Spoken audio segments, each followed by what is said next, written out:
إن الحمد لله نحمده ونستعينه ونستغفره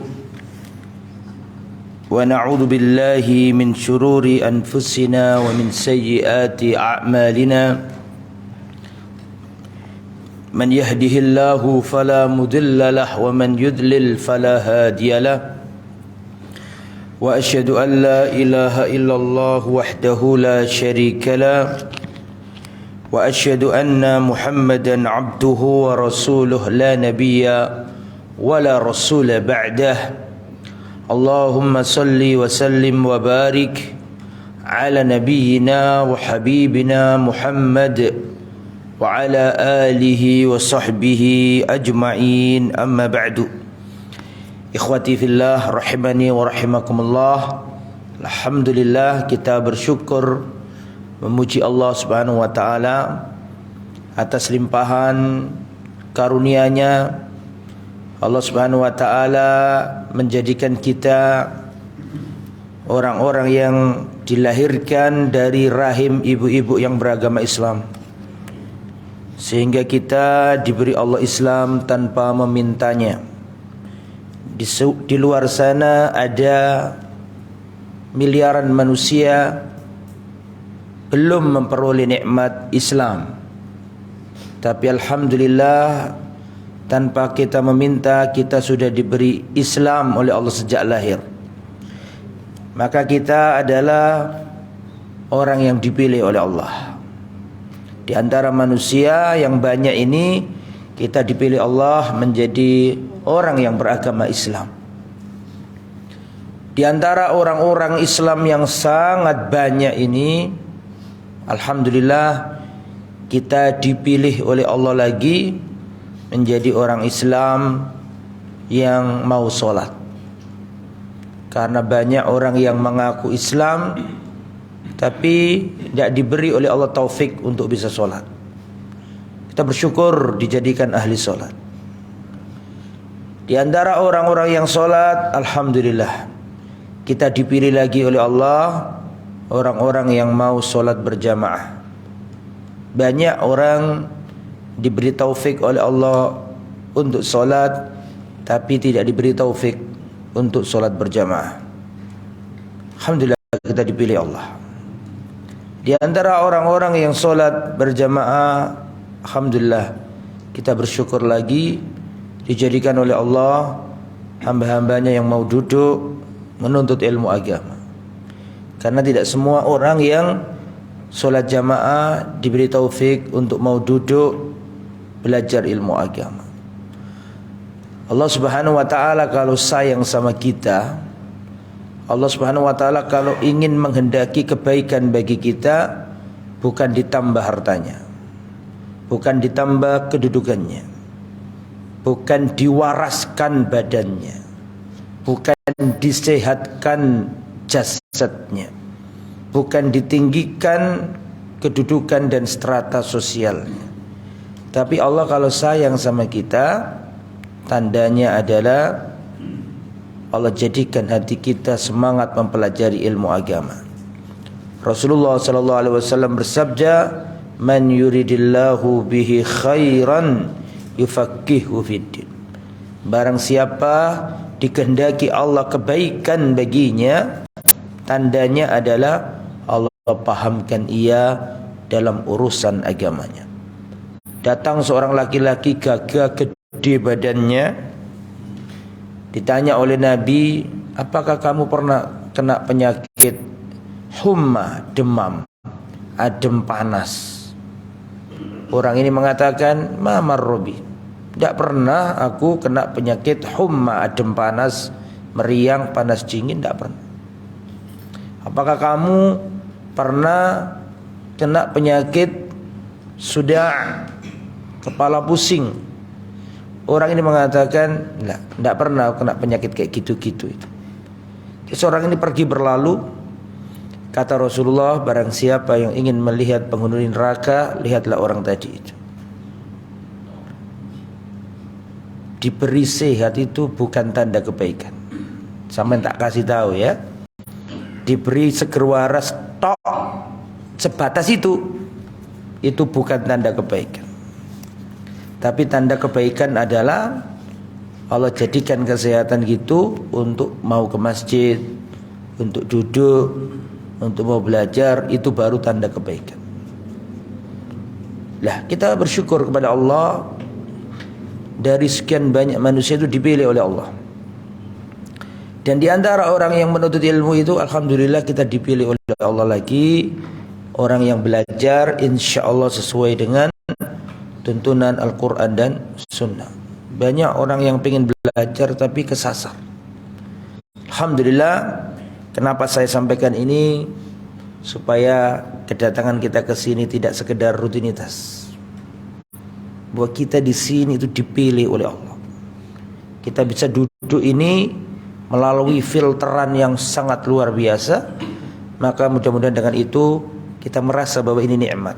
Jangan sampai panjenengan ini duduk di sini merasa ini bukan nikmat. Ini nikmat dari Allah. Kalau bukan karena taufik Allah, kita nggak bisa datang ke tempat ini. Makanya di antara doa yang diajarkan Nabi adalah Allahumma a'inni ala dzikrika wa syukrika wa husni ibadati. Kalau nggak ditolong Allah, nggak bisa kita. Nah, kita bisa duduk di sini ini karena pertolongan Allah Subhanahu wa taala. Kita lanjut kajian kita, kajian kitab Kaifa Amalahum. Bagaimana Rasulullah berinteraksi dengan manusia dengan beraneka ragam macamnya. Bagaimana Rasulullah berinteraksi dengan istri-istrinya, dengan anaknya, dengan cucunya, dengan tetangganya, dengan tamunya, dengan orang kaya, dengan orang miskin, dengan sahabatnya, dengan orang kafir, dengan orang munafik, dengan muhajirin, dengan orang ansor, dengan orang Arab Badui, dengan orang bodoh. InsyaAllah akan dikupas semua dalam kitab ini. Ya, sekarang yang pertama, InsyaAllah kita akan membahas ta'amulun Nabi sallallahu alaihi wasallam ma'a zaujatihi. Bagaimana interaksi Nabi dengan istri-istrinya. Ini penting sekali, karena dewasa ini banyak permasalahan rumah tangga yang suami istri itu nggak tahu jalan keluarnya, nggak ngerti cara berumah tangga. Ya, ada yang sudah sekian tahun nggak tidur bareng, tapi ya nggak cerai. Ya akhirnya yang perempuan sama yang lain, laki-laki sama yang lain, tapi masih tetap satu rumah tangga. Mereka nggak ngerti cara keluar dari masalah, dari kemelut rumah tangga. Maka dari itulah, karena kita nggak kenal Rasulullah. Kalau kita kenal Rasulullah, kita insya Allah akan belajar ya bagaimana Rasulullah Sallallahu Alaihi Wasallam berumah tangga. Dan seorang laki-laki, Ustaz, gimana Ustaz, nasib saya ini dizalimi istri saya. Istri saya bolak-balik berzina. Sudah saya nasihati Ustaz, tapi istri saya terus seperti itu. Ini bagaimana hukumnya? Hukumnya Anda berdosa. Hukumnya Anda berdosa. Bukan istri Anda yang berdosa. Iya, istri Anda karuan berdosa. Yang dosa sampean. Kenapa?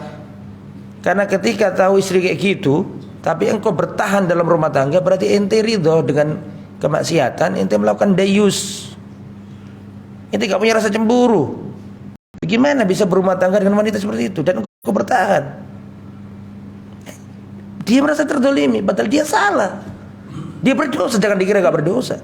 Jadi ada batasan seorang suami yang membiarkan istrinya berbuat selingkuh, berbuat zina, harus dia diam, ridho. Itu bukan saya ridho Ustaz, bersabar. Lah, ini bukan sabar, ente berdosa.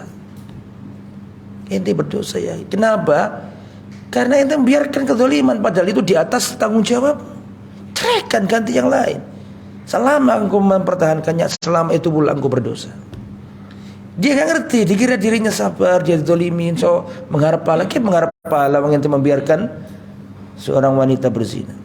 Nah, ini banyak kejadian orang-orang yang gak ngerti keluar dari musibah dan petaka itu. Begitu juga di sebaliknya, ada istri yang diuji oleh Allah seperti itu. Punya suami puluhan tahun gak pernah dinafkahi, tapi bertahan. Nah, ini kita harus mencontoh Rasulullah. Bagaimana Rasulullah itu menjadi seorang suami. Karena dalam surat Al-Ahzab ayat 21 Rasulullah bersabda, Allah Subhanahu wa taala berfirman, "Laqad kana lakum fi Rasulillahi uswatun hasanah." Sungguh benar-benar telah ada pada diri Rasulullah suri teladan yang baik untuk kalian. Ya. Makanya kita harus mencontoh Rasulullah. Rasulullah itu manusia, Rasulullah itu suami, Rasulullah itu anak, Rasulullah itu adalah seorang paman, Rasulullah adalah seorang kakek, Rasulullah seorang tetangga, Rasulullah adalah seorang pemimpin, Rasulullah seorang guru, Rasulullah adalah seorang pendidik, ada semuanya. Rasulullah pernah berdagang. Ya. Maka adalah kita mencontoh Muhammad sallallahu alaihi wasallam. Dan bukankah itu adalah tasyahud kita yang kedua? Asyhadu alla ilaha illallah, ikhlas. Wa asyhadu anna Muhammad Rasulullah, jadikan Muhammad satu-satunya panutan dalam hidup. Dalam segala aspek kehidupan. Suwarun min hayatin Nabi sallallahu alaihi wasallam az-zawjiyah. Gambaran kehidupan Rasulullah berumah tangga. Laqad kana lin Nabi sallallahu alaihi wasallam 11 zaujatan. Rasulullah memiliki 11 istri. Rasulullah memiliki berapa? 11 istri. 2 wafat ketika Rasulullah masih hidup. Betul? Yang 2 wafat ketika Rasulullah masih hidup. Siapa yang wafat duluan? Hah? Yang pertama siapa? Khadijah binti Khuwailid. Istri yang kedua yang Rasulullah ditinggal wafat duluan siapa?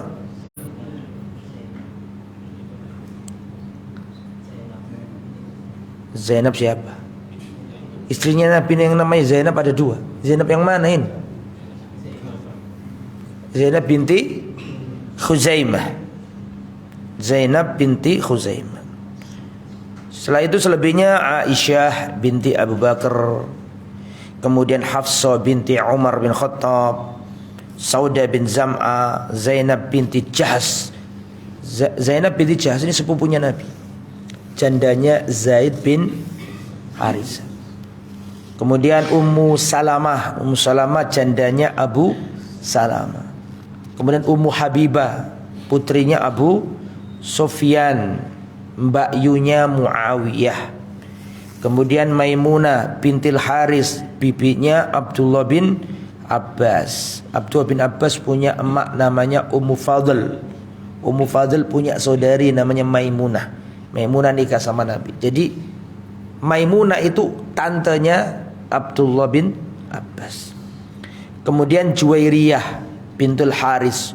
Juwairiyah ini ketika sukunya kalah perang dengan kaum muslimin karena mereka punya permusuhan dengan kaum muslimin, diserang oleh Nabi dan para sahabat, kemudian kalah sukunya Juwairiyah ini, tertawan semuanya. Terus Juwairiyah ini mukatabah, memerdekakan dirinya, menebus dirinya. Terus kata Nabi, kalau kau mau aku akan membantumu, masuklah Islam. Juwairiyah masuk Islam dan dinikahi oleh Rasulullah. Ketika Juwairiyah dinikahi Rasulullah, otomatis sukunya itu yang jadi tawanan-tawanan perang itu kan menjadi iparnya Nabi. Betul apa enggak? Betul apa enggak? Maka para sahabat mengatakan, bagaimana kita menawan para iparnya siapa? Rasul, dan masuk Islam. Dan sehingga kaumnya masuk Islam. Sehingga Juwairiyah ini membuka pintu kebaikan. Dirinya masuk Islam, dinikahi Nabi, dan suku-sukunya yang tertawan untuk masuk Islam semuanya akhirnya dibebaskan. Itu Juwairiyah. Kemudian Sofia binti Huyai bin Akhtab, satu-satunya istri Nabi yang bukan berasal dari ras Arab, tapi berasal dari Israiliyah atau keturunan Bani Israil. Jadi itulah istri Nabi. Qad mata antis'in minhunna. Rasulullah wafat meninggalkan 9 istri. Dan ada 2 orang yang wafat di masa Nabi masih hidup, yaitu Khadijah dan Zainab binti Khuzaimah. Allah Subhanahu wa taala mengajarkan kita cara bermuamalah dengan istri-istri kita. Surat An-Nisa ayat 19. Wa'ashiruhunna bil ma'ruf, dan pergaulilah mereka istri-istrimu dengan cara yang ma'ruf. Apa artinya ma'ruf? Saya mau tanya, tolong dijawab. Ma'ruf artinya apa? Amar ma'ruf nahi mungkar. Ma'ruf artinya baik, betul? Apa bedanya ma'ruf sama khair? Apa artinya khair? Kaif hal Ustaz? Alhamdulillah bikhair. Apa artinya bikhair? Khair artinya khair apa? Khair artinya baik. Betul? Betul apa enggak? Khair artinya baik. Pertanyaan saya, apa bedanya khair sama ma'ruf?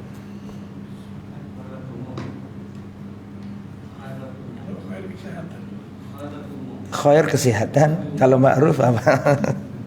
Alhamdulillah bikhair. Tak kasih tahu sampean ya. Perhatikan. Masalah ngasih mahar. Masalah apa tadi itu, pergaulilah istrimu dengan cara yang ma'ruf. Baik, artinya baik, artinya baik. Tapi kenapa kok bukan wa'asiruhunna bil khair? Tak kasih tahu. Ma'ruf itu kebaikan, mohon maaf, khair itu kebaikan yang bersifat universal. Khair di Jawa, khair di Saudi, khair di Lamongan, khair di Washington DC, khair di Sidotopo, khair di Waru, khair di Irian, di Papua, khair di Aceh. Universal. Kalau ma'ruf dari kata urf. Apa artinya urf? Kebaikan yang sesuai dengan apa? Urf, adat setempat. Kebaikan yang sesuai dengan adat setempat. Jadi kalau kita memperlakukan istri, pergaulilah dengan baik sesuai dengan adat di tempat itu.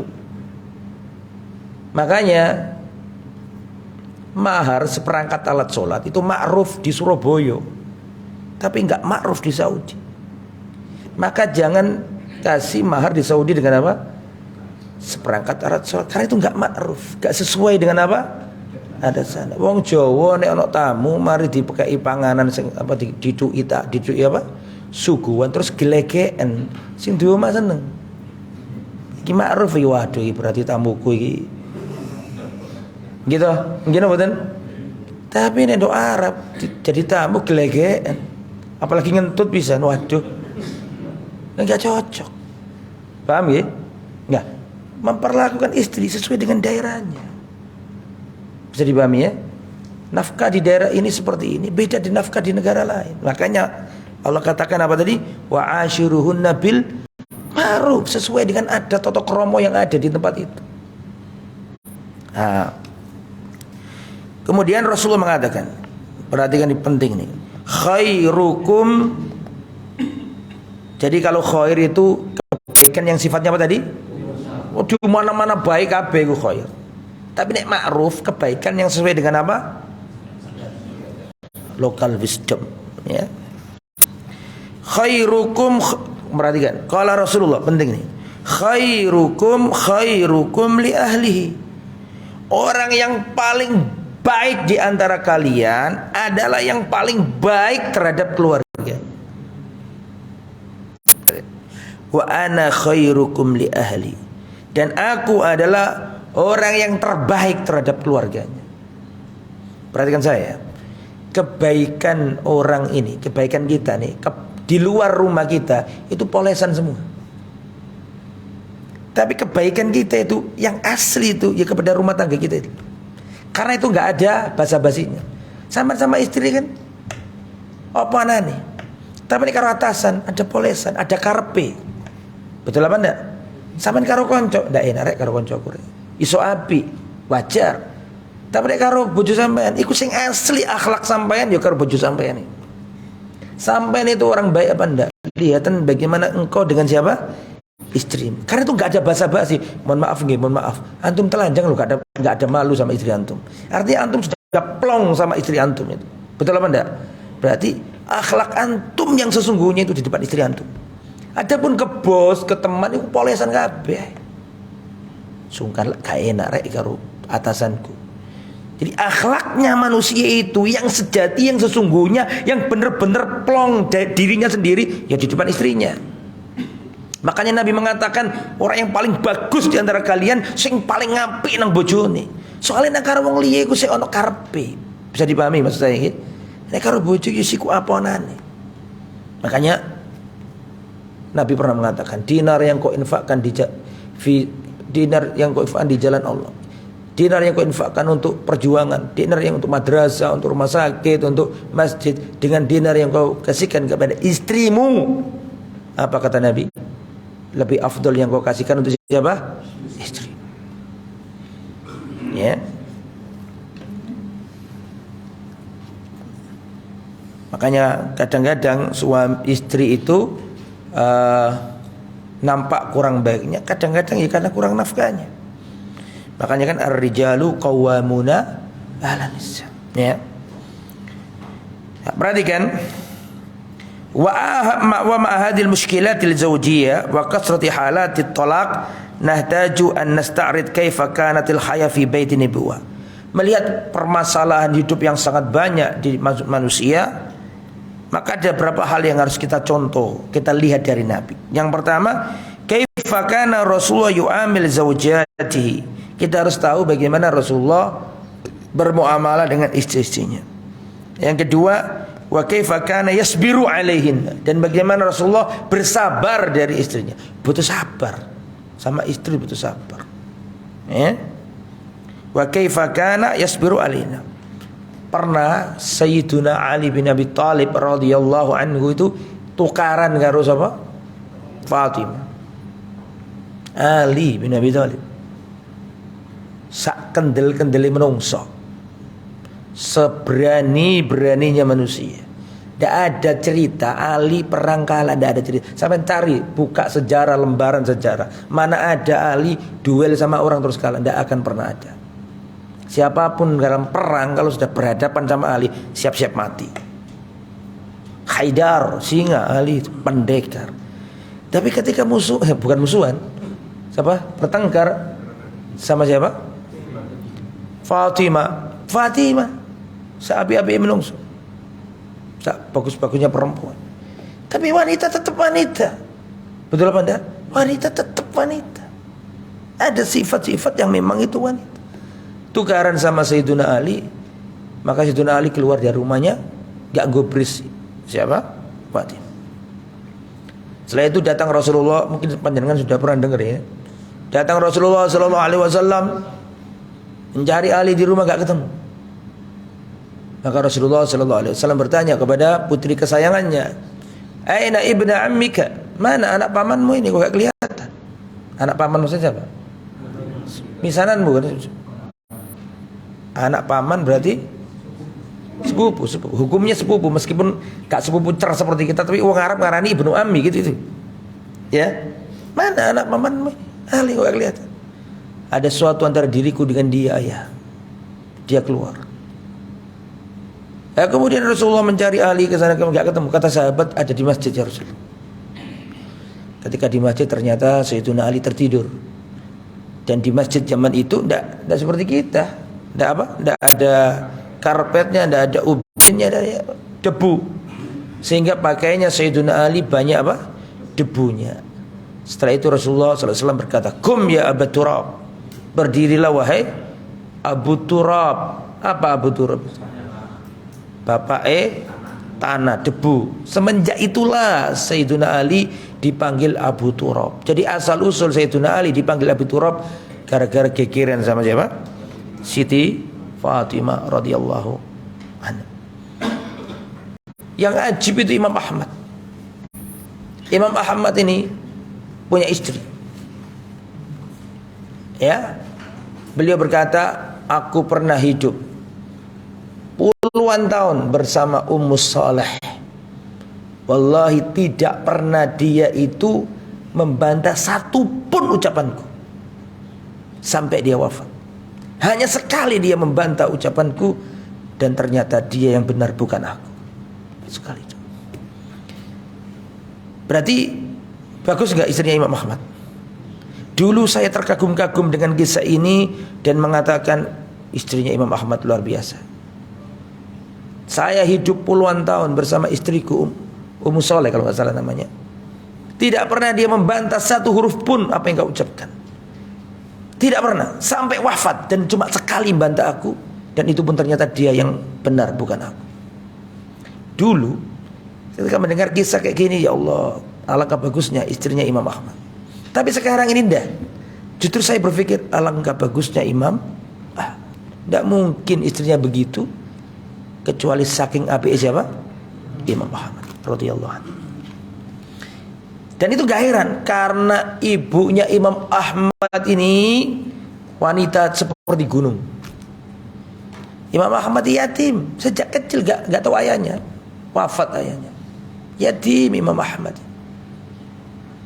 Kalau sudah waktu subuh, dan bagaimana dinginnya kota Baghdad kalau musim syita, bagaimana dinginnya. Setiap menjelang subuh itu ibunya Imam Ahmad sudah menanah air, memasak air. Dimasak sampai panas. Untuk apa? Untuk dipersiapkan wudunya Imam Ahmad yang masih bocah. Ya kita belum bisa, terus terang aja. Anak kita gitu. Setelah menjelang subuh, Imam Ahmad dibangunkan sama siapa? Ibunya. Sudah air panas sudah ada. Setelah itu kata Imam Ahmad, kemudian ibuku mengambil mantalnya, maksudnya kain yang tebal, kemudian mengantarkan aku ke masjid, dan ibundaku melakukan itu tiap hari. Wanita-wanita yang hebat, melahirkan manusia laksana gunung dalam keimanan. Nah terus, kana yakhrusu ala mujalasati zaujatihi. Rasulullah ini senang duduk-duduk sama istrinya. Nah, ini pelajaran bagi kita yang suka keluar-keluar keluyur-keluyuran ini. Karena Rasulullah sallallahu alaihi wasallam yahrisu ala mujalasati zaujati. Rasul senang semangat duduk bareng istrinya. An Ibnu Abbas radhiyallahu anhu maqal, dari Abdullah bin Abbas, semoga Allah meridhai keduanya. Perhatikan. Karena Rasulullah, apa yang dilakukan Rasulullah ketika pagi, ya saya harus tahu ini. Ini kan pagi nih, setelah ini masih habis ini kita praktekkan. Tapi kayaknya ada yang nggak bisa mempraktekannya, karena syaratnya nggak terpenuhi. Kita baca dulu. Karena Rasulullah sallallahu alaihi wasallam idza shalla subha. Rasulullah itu kalau sholat subuh, perhatikan, jalasa fi musallahu, beliau duduk di tempat beliau sholat tadi. Paham maksudnya? Wajalasan nasu haulahu, dan orang-orang duduk di sekeliling Nabi. Jadi Rasulullah kalau habis ngimami duduk menghadap ke arah jamaah, dan orang-orang mengelitari. Ya kayak ginilah. Orang-orang duduk di sekitar Nabi. Perhatikan, hatta tatlu asy-syamsu, sampai matahari tulu', syuruq. Matahari terbit. Setelah itu setelah selesai, ya di antara hadis lain menyebutkan Nabi sholat, betul ya? Dan pahalanya luar biasa. Tsumma yadkhulu ala nisaihi imra'atan. Setelah itu Rasulullah, setelah dari masjid tadi itu, Rasulullah datang ke istrinya per istri. Siji, loro, lagi gak iso sampean praktekno kecuali sampean bojo sampean. Nek siji ya berarti ya mek siji tok, ojo nang GL liyane. Tsumma yadkhulu ala nisaihi imra'atan. Ini Pak Eko kudu iso ngene iki ya. Tsumma yadkhulu ala nisaihi imra'atan. Jadi istrinya Nabi berapa tadi? 9. Berarti datang 1, ngobrol ringan, 2, ngobrol ringan, terus sampai 9. Kalau yang sebelumnya masih hidup berarti 11. Wa yusallim alaihinna, terus mengucap salam, assalamualaikum. Wa yad'u lahunna, dan mendoakan mereka. Fa in kana yaum ihdahunna kana inda, kalau kebetulan pada waktu giliran salah seorang di antara mereka, baru Rasulullah menetap di situ. Ya. Wa fi kulli yaumin ma'a awwalin nahar lahu mururun ala zawjati min zawjatihi lisalam alaiha waliddu'a ilaha. Jadi Rasulullah setiap pagi itu mesti mendatangi, meskipun bukan jatahnya perhatikan saya, meskipun bukan jatahnya, tapi seluruh istrinya Nabi itu mesti tiap hari ketemu Nabi. Karena ada porsi yang Nabi ngasih untuk apa? Mereka meskipun bukan jatah. Jadi kuliah setiap hari istri Nabi itu ketemu sama Nabi. Bukan kemudian jatahnya nunggu 7 hari. Kalau 9 berarti nunggu berapa? 9 hari baru ketemu Nabi. Nah, bukan begitu gambarannya yang dilakukan Nabi. Tetap ketemu. Cuman karena bukan jatahnya dia, bukan jatah apa? Bukan jatahnya, maka sekedar apa? Datang, berbincang sebentar, mendoakan, salam, begitu. Wa fi akhirin nahar, sedangkan di sore hari, yujalisuha jalsa yuhadisuha fiha. Nah, kalau sore hari duduk sama istri-istri Nabi. Fa'an Aisyah, sebagaimana dikabarkan oleh Siti Aisyah radhiyallahu anha. Sama tahu artinya Aisyah itu apa? Aisyah itu nama tapi ada artinya. Asya ya'ishu. Hah? Ada itu? Ya apa iki karo ibundai, Apa? Isya, Asya, makan malam. Enggak. Asya ya'ishu. Aish. Asyarnya hidup. Aisyah wanita yang hidup. Urip gesang. Nah. Dari Aisyah, perhatikan, karena Rasulullah idan sarafa minal asri dakhala ala nisaihi fayadnu min ihdahunna. Rasulullah itu kalau setelah sholat asar, tentu ini kalau nggak safar ya, kalau safar perang beda lagi nih. Tapi Rasulullah kalau di Madinah tidak sedang dalam kondisi safar, Rasulullah setiap setelah asar Rasulullah masuk ke istri-istrinya semuanya, didatangi semuanya. Fayadnu min ihdahunna, kalau mana jatahnya maka itu baru nanti Rasulullah yang mandek di situ. Tapi semua didatangi Nabi. Sehingga Imam Ibnu Hajar Al-Asqalani memberi kesimpulan, kalau di pagi hari itu datang mengucapkan salam, mendoakan, selesai. Tapi kalau sore hari maka Rasulullah duduk, ngobrol, berjumbu, tapi tidak apa? Tapi tidak hubungan, kecuali untuk wanita yang memang sudah apa? Gilirannya. Qalla yaumun illa wa huwa yatufu alaina jami'an, tidaklah berlalu hari kecuali Rasulullah selalu keliling kepada kami. Fayadnu min kulli imratin min ghairi masis, Rasulullah akan mendekati seluruh istrinya min ghairi masis, tapi tanpa jima, tanpa hubungan badan. Hatta yablugha ila allati huwa yaumuha, sampai ke wanita yang memang jatahnya waktu itu, baru Rasulullah menginap di rumah wanita itu. Kenapa Rasulullah kok memperlakukan itu? Supaya istri-istri Nabi itu merasa bahwa tidak pernah berpisah dari Nabi. Setiap hari terus apa? Bertemu dengan Nabi, dan Nabi mendoakannya sehingga mereka bahagia dan senang. Itu ya. Kemudian ikhwatal iman rahimani wa rahimakumullah.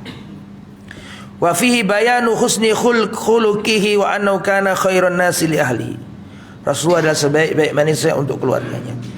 Karena seperti yang saya katakan tadi, akhlaknya seseorang yang asli, yang tanpa polesan, yang apa adanya, yang benar-benar dirinya itu di depan istri. Selain itu masih bisa diapakan? Dipoles, nggak asli. Saya di depan jenengan terus terang aja nggak asli. Yang asli sama istriku yang asli. Lalu gini, saya ada orang yang saya sungkani. Mungkin kalau ke anak saya tidak seperti orang. Kalau di luar rumah itu mesti ada hal-hal yang bukan kita yang sesungguhnya. Tapi kalau di rumah kita itu kita yang sesungguhnya. Makanya omongannya Nabi itu benar sekali. Sebagus-bagusnya orang di antara kalian adalah yang paling bagus dengan apa? Ya soalnya ku aslinya menungso. Selain sama istri masih ada polesan, ada sungkan, ada ndak enak, ada atasan, ada bawahan. Masih ada faktor-faktor yang menyebabkan dia itu tidak seperti aslinya. Tapi kalau di depan istri nggak ada yang dihalangi, karena kita merasa memberi nafkah ke dia, kita merasa yang ngopeni dia, jadi kita seenaknya kadang-kadang. Nah, ini perhatikan, istrimu itu lambang dari dirimu. Kalau istri mengatakan kamu baik, insya Allah kamu orang baik. Ya, kalau istri mengatakan kamu orang baik, insya Allah kamu itu orang baik. Kemudian ikhwatal iman rahimani wa rahimakumullah. Rasulullah di sini dikatakan, Anas bin Malik berkata, kana lin nabi tis'un niswa. Nabi memiliki 9 istri. Nah, ini kalau nggak paham sejarah dikira 9 tok, padahal ada berapa? 11. Jadi harus membaca ya lebih umum ya. Selain istri, Nabi punya apa? Punya budak. Budaknya Nabi siapa aja? Maria al-Qibtiyah.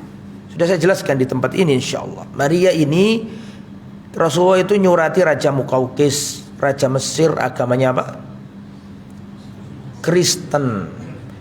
Bangsa Mesir itu dulu enggak Arab, tapi bangsa apa? Qibti. Bangsa Qibti itu bangsa asli, bangsa Fir'aun loh. Fir'aun dan bala tentaranya itu Qibti. Disurati sama Nabi Muqawqis itu. Muqawqis ini agamanya Kristen, negaranya ikut persemakmuran apa? Romawi. Dia ini meyakini bahwa Nabi akhir zaman itu ada, tetapi bukan dari bangsa Arab, tapi dari Bani apa? Israel. Tapi suratnya Nabi dimuliakan. Yang ngirim surat pada waktu itu namanya Hatib ibnu Abi Balta'ah, sahabat Nabi yang mulia. Terus waktu pulang dikasih 2 wanita. Nih tolong kasihkan Muhammad sallallahu alaihi wasallam. Yang pertama dikasih apa? Maria al-Qibtiyah. Maria ini ibunya orang Romawi, ayahnya orang Mesir Qibti. Ibunya orang Romawi, putih, dan ini beliau ini membuat Aisyah cemburu luar biasa. Siapa namanya? Maria al-Qibtiyah. Yang kedua, Rasulullah dikasih wanita lain namanya siapa? Zaman dulu memang gitu kan, wanita itu dikasihkan, wanita dihadiahkan. Loh kok Islam kok ini bukan Islam, mau sing kayak itu wong Islam kok. Siapa? Orang Kristen. Yang kedua dikasih budak, namanya Sirin. Kasih. Yang ketiga dikasih Bighol, yang sering saya ceritakan. Dul, dikasih dul. Waktu pulang nyampe di Medina, Sirin dikasihkan Hasan bin Sabit. Yang Maria diambil Nabi. Terus Bigholnya tadi dipakai Nabi.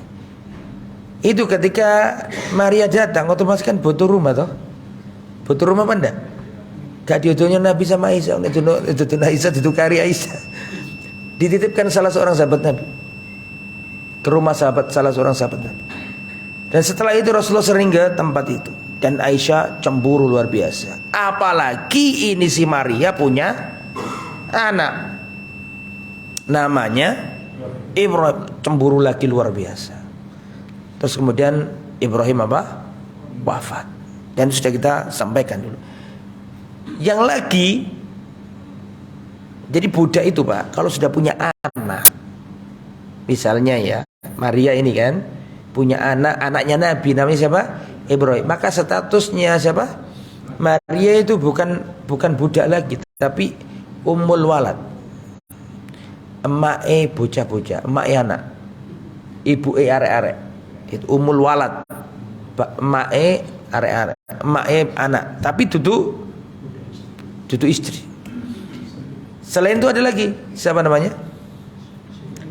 Budak Nabi yang lain? Rayhana.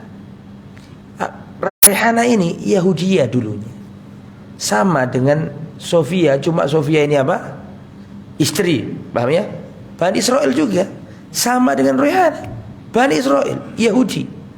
Ditawari Nabi masuk Islam beliau. Rayhana masuk Islam. Lalu ditawari Nabi jadi istrinya. Rayhana tidak mau. Saya khawatir nggak bisa menunaikan hak-hakmu ya Rasulullah. kalau aku sebagai apa?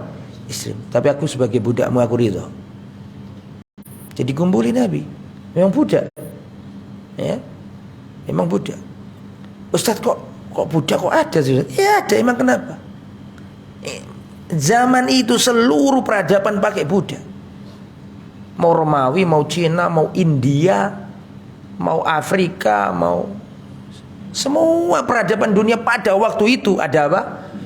Jangankan zamannya Nabi, zaman kemarin lusa ketika tentara Christopher Columbus datang ke mana? Amerika. Ketika Amerika zaman-zaman itu penjajahan, orang-orang Afrika didatangkan ke mana? Ke Amerika untuk kerja paksa itu. Budak. Enggak usah lama-lama, zaman dulu kemarin sore ada perbudakan itu. Terus ada PBB, wa ma adraka ma PBB. Akhirnya ada hak asasi manusia, betul apa enggak? Human rights baru dilarang. Ya, jadi zaman itu sama dengan Ustaz Aisyah kok dinikahi Rasulullah umur berapa? 9 tahun. Iya memang 9 tahun. Apa? Oh, duh, bener tuh. Iya bener. Apa? Oh, kalau 9 tahun. Duh, berarti bener Ustaz. Iya bener. Menungso kabeh zaman itu melakukan itu. Bagaimana cara jawabnya? Karena itu paling disenangi oleh orang Kristenisasi atau orang bukan Kristenisasi, orang orientalis untuk menghantam Nabi karena Nabi nikah sama Aisyah umur berapa? 9 tahun. Cara jawabnya begini, ini sudah saya sampaikan, tapi nggak apa-apa ulangi lagi. Ya, cara jawabnya musuh Islam pada waktu itu kurang lebih 5. Kafir Quraisy, munafik Medina, Yahudi Medina, Romawi, Persia, betul. Kurang lebih 5 musuh Islam zamannya Nabi. Tidak ada satupun musuh Islam 5 itu yang mempermasalahkan nikahnya Nabi dengan siapa?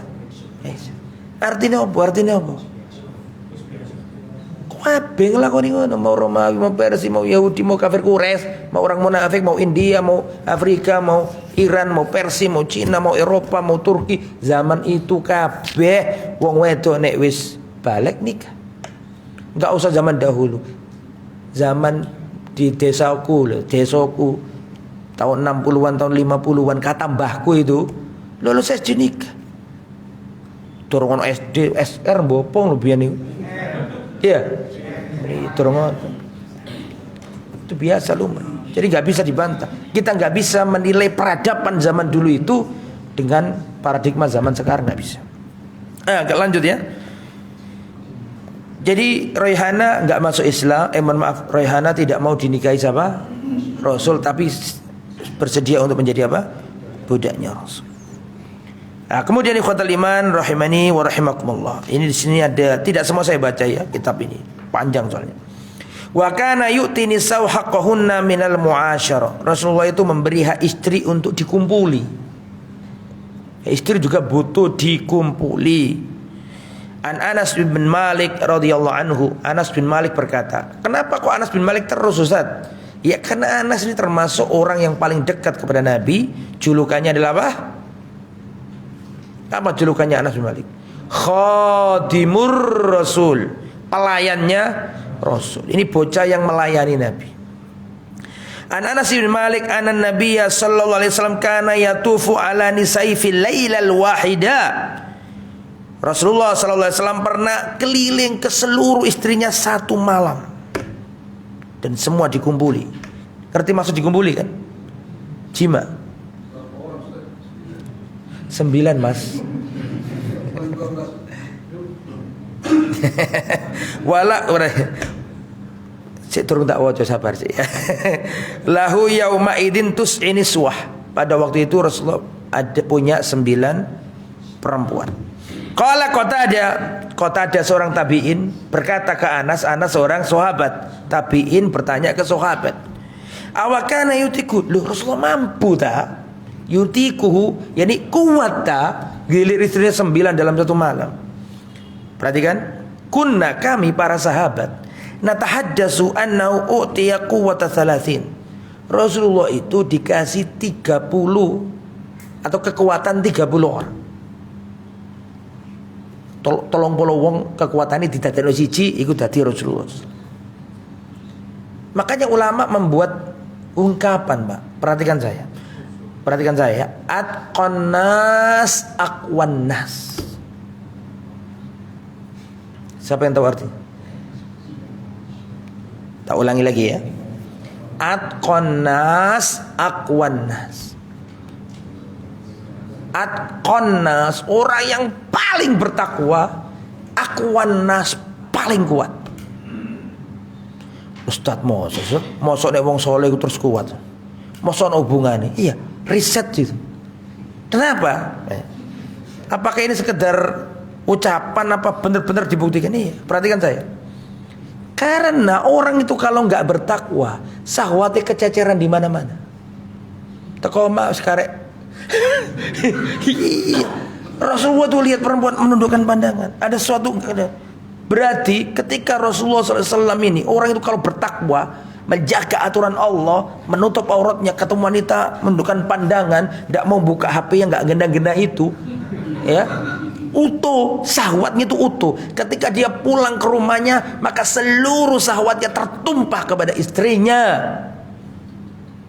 Itu maksudnya. Tapi kalau orang nggak bertakwa, lu YouTube ono apa didelok, ngobrol karo perempuan sing chattingan, kececeran di mana-mana syahwatnya ini. Ketika pulang karek lemes sih. Karena syahwatnya sudah apa? Kececeran di mana-mana. Ada orang bertakwa, tidak melihat. Makanya kata para ulama, ya. Kata para ulama, seberapa cantik istrimu, kalau engkau nggak bisa menjaga pandanganmu, istrimu akan kelihatan apa? Jelek. Istrimu biasa-biasa aja, tapi kalau ente bisa menjaga pandanganmu, tetap istrimu adalah orang yang cantik. Kadang cantik dan tidaknya istri karena pandangan mata kita. Nek bendino nyawangi sing dulu wanita-wanita dulu bojo siji bojo harus nduk iki mesti wong ente kececeran di mana-mana. Tapi kalau ente menundukkan pandangan, syahwatmu akan tertumpah hanya kepada istrimu.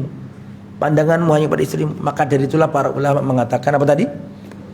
Atqan nas aqwan nas. Semakin orang bertakwa kepada Allah, semakin kuat orang itu. Dan Rasulullah adalah orang yang paling bertakwa, maka dikasih Allah apa? Kekuatan. Jadi antara Asmaul Husna kan ada yang artinya zat yang maha kuat. Kalau jenengan pengen kuat ya minta sama Allah melalui Asmaul Husna. Apa bahasa? Nah, itu zikir sama itu.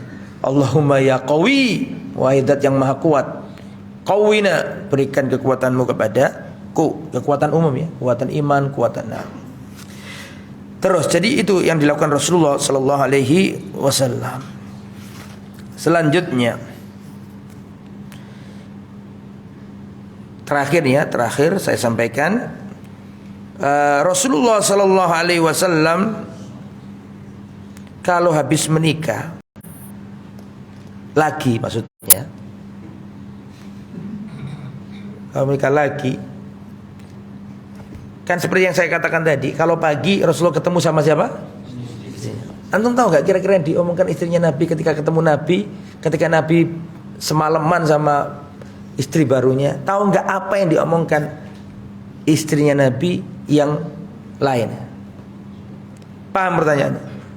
Nabi menikah lagi, punya istri baru, tapi tetap setiap pagi Nabi keliling tadi lah kan? Nah kira-kira yang diomongkan istrinya yang lama itu bagaimana? Ya Rasulullah bagaimana? Nah, ini dikatakan. Perhatikan. Assalamualaikum ya ahlul bait wa rahmatullah. Pagi-pagi didatangi Nabi yang lain kan. Tetap kalau gini, kalau janda itu masa bulan madunya berapa hari? 3 hari. Mau ditambah boleh, tapi nanti istri yang lain nanti akan ditambah. Tapi jatah janda itu berapa? 3 hari. Kalau jatah gadis berapa?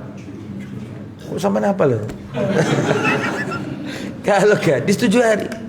7 hari kalau gadis. Kalau janda berapa? 3 hari.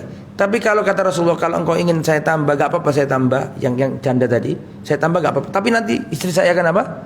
Tambah-tambah semua.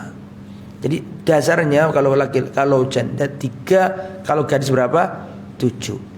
Tapi tetap setiap pagi tetap ketemu sama yang lain tadi, itu maksud saya. Maka Rasulullah mengucap salam kepada istri-istrinya yang lain kalau punya istri yang baru. Assalamualaikum ya ahlul bait. Ini juga dalil bahwa istri Nabi ahlul bait. Karena menurut Syiah anda, menurut Syiah istri-istri Nabi bukan ahli bait. Padahal Nabi dalam riwayat dikatakan, Assalamualaikum ahlal bait. Semoga keselamatan bagi kalian wahai ahli bait. Berarti istri Nabi adalah ahli bait. Wa rahmatullahi wabarakatuh. Maka istrinya Nabi menjawab, Waalaikumsalam. Ini perhatikan. Kaifa wajadtaka ahlaka ya Rasul? Ya Rasulullah, bagaimana istri barumu? Ya Rasulullah, bagaimana apa? Istri baru. Barakallahu fikum. Semoga Allah memberkaimu ya Rasulullah. Nah gitu ya. Tapi tetap ada cemburu-cemburu, tetap ada. Insyaallah besok kita jelaskan. Sudah suruh? Sudah waktunya sholat. Kita cukupkan sampai di sini. Insyaallah besok kita lanjutkan kembali. Kita tutup dengan bacaan kafaratul majlis. Subhanakallahumma wa bihamdika asyhadu an la ilaha illa anta astaghfiruka wa atubu ilaik. Wassalamualaikum warahmatullahi wabarakatuh.